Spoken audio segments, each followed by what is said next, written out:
Hi welcome to Yoyo TV.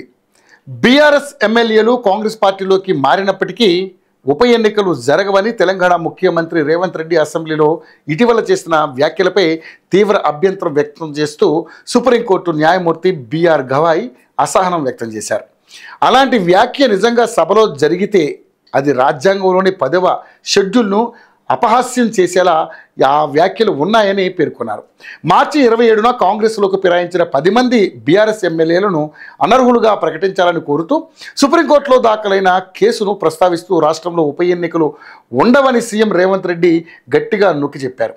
2025-26 సంవత్సరానికి గ్రాంట్ల డిమాండ్లపై చర్చల సందర్భంగా ప్రతిపక్ష ఎమ్మెల్యేలు లేవనెత్తిన ఆందోళనకు సమాధానమిస్తూ ఆయన అసెంబ్లీలో ఈ విధంగా స్పందించారు. బుధవారం జరిగిన విచారణ సందర్భంగా జస్టిస్ బిఆర్ గవాయ్ మరియు జస్టిస్ అగస్టిన్ జార్జ్ మాసిహిలాతో కూడిన ద్విసభ్య ధర్మాసనం రేవంత్ రెడ్డి వ్యాఖ్యలను తీవ్రంగా విమర్శించింది.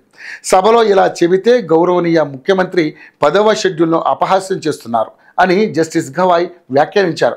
బహిరంగ సభలలో చేసే సాధారణ వ్యాఖ్యల మాదిరిగా కాకుండా అసెంబ్లీలో చేసే ప్రకటనలు బలంగా మరియు ప్రాధాన్యత కలిగి ఉంటాయని సుప్రీం ధర్మాసనం పేర్కొంది.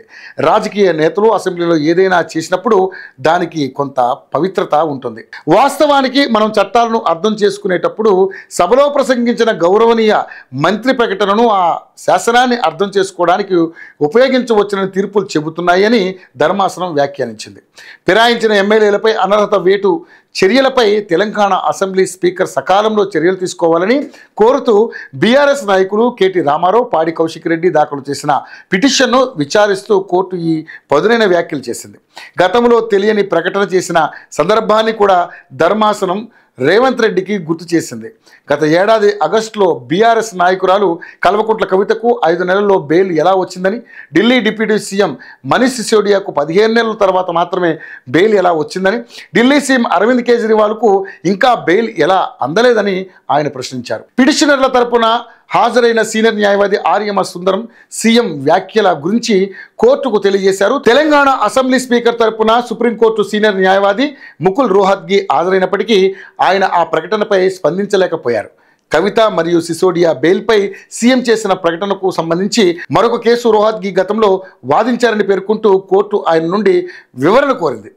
పునరావృత చర్యలు ఉండకూడదనే సందేశాన్ని రోహత్గి ముఖ్యమంత్రికి తెలియజేయాలని మేము కోరుకుంటున్నాము అని ధర్మాసనం సీరియస్గా వ్యాఖ్యలు చేసింది.